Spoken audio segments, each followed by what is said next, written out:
कहानी है सीधे लोग पहले करते हैं। चटाक। समर्थ ने आव देखा न ताव। ऋतु के गालों पर झन्नाटेदार तमाचा आज फिर रसीद कर दिया। तमाचा इतनी जोर का था कि वह बिलबिला उठी। आंखों से गंगायमुना बह निकली। वह गाल पकड़े जमीन पर जा बैठी।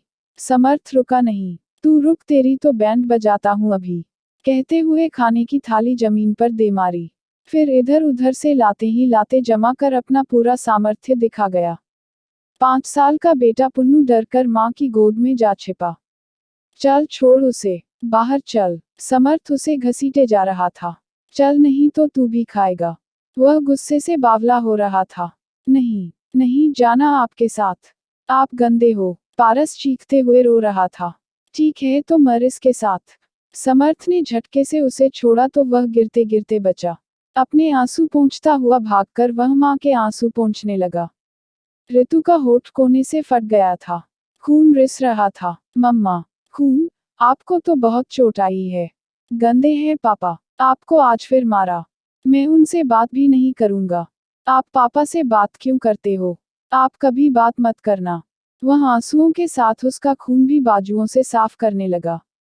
मैं डब्बे से दवाई ले आता हूँ, कहकर वह दवा लेने भाग गया। ऋतु मासूम बच्चे की बात पर सोच रही थी। कैसे बात न करूं समर्थ से? घर है, तमाम बातें करनी जरूरी हो जाती है। वरना चाहती मैं भी कहाँ हूँ इसे जंगली से बात करना। 2 घरों से है, 2 विचार तो हो ही सकते हैं। वाजिब तर्क दिया जा सकता है कोई है तो, पर इसमें हिंसा कहाँ से आ जाती है बीच में। समर्थ को बताकर ही तो सब साफ करके खाना तैयार कर दिया था समय पर। अम्माजी को आने में देर हो रही थी। फोन भी नहीं उठा रही थी। खाना तैयार नहीं होता तो भी सब चिल्लाते। अपने को गलत साबित होते देख नहीं पाते ये मर्द। बस यही बात है। अपनी सूजी आंखों के साथ जब अपने ये विचार अदिति को बताए तो वह हंस पड़ी। यार देख, मन तो अपना भी यही करता है। कोई अपनी बात नहीं मानता तो उसे अच्छे से पीटने का ही दिल करता है। पर हम औरतों के शरीर में मर्दों जैसी ताकत नहीं होती, वरना हम भी न चूकती। जब मर्जी धुन कर रख देती। अपनी बात हर कोई ऊपर रखना चाहता है। तू तो हर बात को हंसी में उड़ा देना चाहती है। पर बता, कोई बात सही गलत भी तो होती है। हाँ होती तो जरूर है, पर अपने अपने नजरिए से। फिर वही बात, ऐसे तो गोडसे और लादेन भी अपने नजरिए से सही थे, पर क्या वे वाकई में सही कहे जा सकते हैं? अदिति को समझ नहीं आ रहा था। वह ऋतु का ध्यान कैसे हटाए। आए दिन मासूम सी ऋतु के साथ समर्थ की मारपीट की घटनाएं उसे कहीं अंदर तक झिकझोर रही थी। बेचारे नन्हे पारस के दिलो दिमाग पर क्या असर होता होगा। सारी बातें सुनी उसने। किचन से सटे पूजाघर में सुबह से बह रहे दूध, बताशी, गुड़, खीर, मिष्ठान के चढ़ावे की सुगंध आकर्षित लग रही थी। मक्खियों और चींटियों की बारात से परेशान होकर ऋतु ने लाइजोल डाल डाल कर किचन के साथ साथ पूजाघर को भी अच्छी तरह चमका डाला था। किचन के चारों कोनों में पंडित मथुरानंद के बताए 5-5 बताशी रखकर दूध चढ़ाने के टोटके का आज भी पालन करके अपने भाई के घर गई। सास को लौटने में देर हो रही थी। चींटियों मक्खियों के बीच रात का खाना बनाना मुश्किल हो रहा था। ऋतु ने तंग आकर सफाई का कदम उठाया था। क्या गलत किया उसने? ऋतु की कोई गलती आज भी उसे नहीं लगी। और फिर गलती हो भी तो क्या कोई जानवरों की तरह सुलूक करता है भला? रोज रोज ऐसे बेसिर पैर के टोटके, पूजा पाखंड उनका चलता ही रहता। हैरानी तो यह कि बहुत मॉडर्न बनने वाला समर्थ भी ये सब मानता है। पहले ही मना किया था ऋतु से कि समर्थ कुछ ज्यादा ही जता रहा है अपने को। अच्छे से एक बार और सोच ले फिर शादी कर। पर मानी नहीं। पापा के सिर का बोझ जल्द से जल्द उतारकर उन्हें खुश देखना चाहती थी वह तो। तू भी न, गौ बनी हुई है। गौ के भी 2 सींगे, 4 लातें और लंबी दुम होती है। वक्त आने पर इस्तेमाल भी करती है।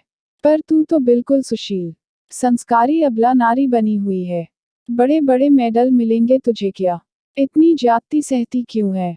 डिपेंडेंट है इसलिए। इतनी पढ़ी लिखी है, बोला था जॉब कर ले। पर नहीं, पति परमेश्वर नहीं मानते। अरे मानेंगे कैसे भला? फुल टाइम की दासी जो छिन जाएगी। उसने चिढ़ते हुए उसकी ही बात कही। अदिति का घर ऋतु से कुछ ही दूर था। बचपन से कॉलेज तक साथ पढ़ी अदिति। अपनी शादी के 2 महीने बाद ही पति के हादसे में हुई मौत के बाद वापस आकर उसी स्कूल में पढ़ाने लगी थी। पड़ोस के ब्लॉक में ही ऋतु की शादी हुई थी, तो अक्सर अदिति लौटते समय ऋतु से मिलने आ जाया करती। खूबसूरत ऋतु को स्मार्ट समर्थ ने अपने को खुले दिमाग का जताया। उसके पिता हंसराज के आगे अपने को चरित्रवान बताया। महात्मा गांधी, विवेकानंद आदि पर अपना पुस्तक संग्रह दिखाकर अच्छे होने का प्रमाण दे देकर उससे शादी तो कर ली, पर शादी के बाद ही उसकी 18वीं सदी की मानसिकता सामने आ गई। खुले दिमाग की हर तरह की सफाई पसंद ऋतु जाहिलों में फंसकर रह गई। पिता के संस्कार थे, बड़ों की आज्ञा का पालन करना है सदैव, अवज्ञा कभी नहीं, सो किए जा रही थी। माँ तो थी नहीं, पर नेकी, ईमानदारी, सत्य पर चलने वाले पिता ने अच्छे संस्कार देने में कोई कसर नहीं छोड़ी। पर यहाँ उन बातों की न इज्जत है न जरूरत। अब ऋतु को कौन समझाए? उसने तो पिता की बातें गांठ बांध अंतस में बिठा ली है। बात वही है, सब कुछ सीखा हमने, न सीखी होशियारी। क्या करूं इस लड़की का, रोज ही मार खाए जा रही है। पर पिता से बताती भी नहीं कि वे आघात सह नहीं पाएंगे। ले दे के वही तो हैं उसके परिवार में। पारस घर पर होता तो वे रोते रोते अपनी मासूम जबान से मम्मा के साथ खटी पूरी हिंसा का ब्यौरा अदिति मौसी को देने की कोशिश करता। कैसे दादी, बुआ, चाचू सभी पापा की साइड लेते हैं। कोई मम्मा को बचाने नहीं आता, कहते हैं और मारो। अदिति सोचती, वे बचाने क्या आएंगे, सभी एक थाली के चटे बिटे हैं। जंगली गंवई हुश, छोटे से बच्चे में दिन ब दिन कितना आक्रोश भरता जा रहा है।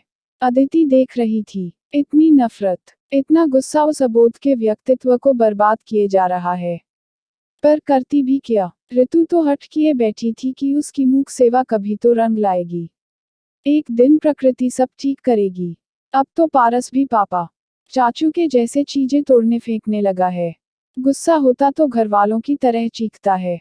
खाना उठाकर जमीन पर दे मारता, तो ऋतु थप्पड़ रसीद करती, तो ऋतु को ही डांट पड़ने लगती। उसे तुरंत साफ करने के लिए आदेश हो जाता। घर के लोग शह भी देते उसे। कितनी बार देखा सुना है उन्हें कहते हुए, लड़का है, लड़की थोड़ी ही है, मर्द है वह क्यों करेगा भला। बहू चल साफ कर जल्दी से, मथुरानंद महाराज आते ही होंगे। इसकी कुंडली का वार्षिक फल विचार करके, आजा मेरे लाल, तू तो हमारे घर का वारिस है, तेरा कोई कुछ भी नहीं बिगाड़ेगा। तुझे तो मिनिस्टर बनना है। आज वे तेरे और तेरे पापा समर्थ के लिए असरदार टोटका बताने वाले हैं। नई तावीज भी लाएंगे तेरे लिए। उस दिन अदिति स्कूल से लौटी तो ऋतु के घर के आगे एम्बुलेंस खड़ी देखकर माथा ठनका। किसको क्या हो गया? उसने पांव तेजी से बढ़ाए। पास पहुंची तो देखा लोग ऋतु को स्ट्रेचर पर डाले एम्बुलेंस से निकाल कर घर में ले जा रहे हैं। ऋतु बेसुध थी, खून से लथपथ सिर फट गया था। खून बहकर माथे, चेहरे और गर्दन, कपड़ों पर जम चुका था। कुछ अभी भी सिर से बहे जा रहा था। पड़ोसियों ने बताया, घर में काफी देर तक आए दिन की तरह चीख पुकार होती रही थी। 2 घंटे से ऋतु यूं ही पड़ी रही।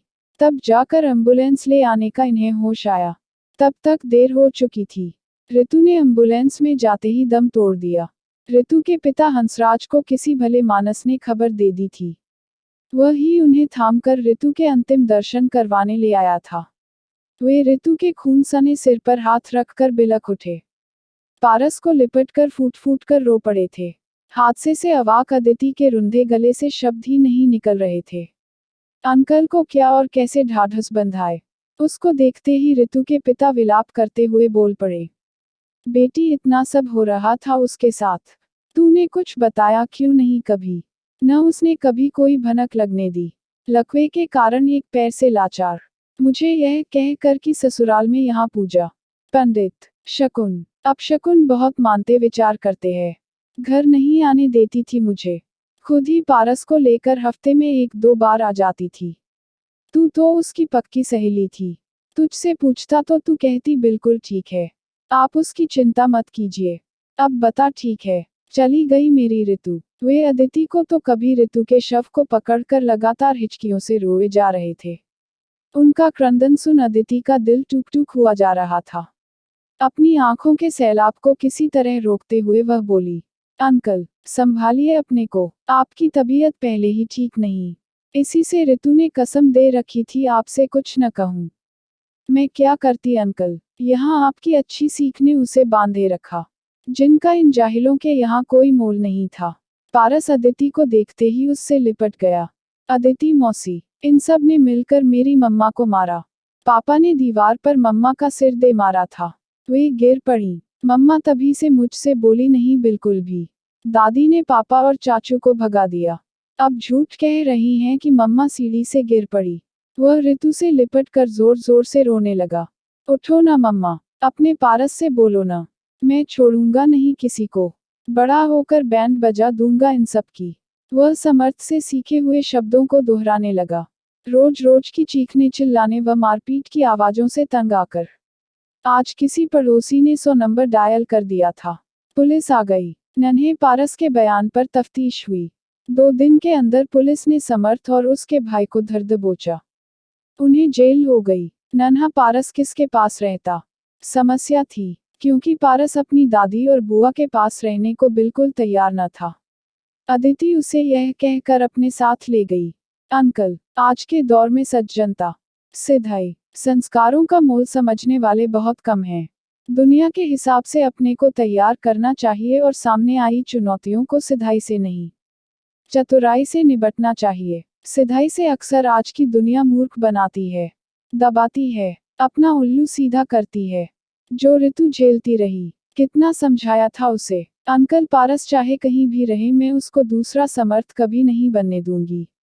आप निश्चित रहें अंकल। शादी के 2 महीने बाद ही दुर्घटना में पति प्रशांत की मौत के बाद निरुद्देश्य बंजसे मेरे जीवन को पारस के रूप में एक नया लक्ष्य मिल गया है। अब आप भी मुझे अपनी ऋतु ही समझिए अंकल। मैं इसे लेकर आपसे मिलने उसी के जैसे आती रहूंगी। ऋतु के पिता हंसराज के कांपते बूढ़े हाथ अदिति के सिर पर जा रुके थे। उनसे कुछ बोलते न बना, केवल आंसू आंखों से बहे चले जा रहे थे। अदिति भीगे मन से उन्हें पोंछने लगी। पारस ने दोनों हाथों से नाना और अदिति मौसी को कसकर पकड़ लिया और आंखें नीचे वह गालों पर ढुलकते आंसुओं में अपनी मम्मा का एहसास ढूंढ रहा था। मम्मा, उसकी हिचकियों के साथ निकलता बार बार वह एक शब्द सभी के हृदय को बींध रहा था। अगर आपको कहानी पसंद आए तो लाइक और शेयर कीजिए और चैनल को सब्सक्राइब करना मत भूलिए।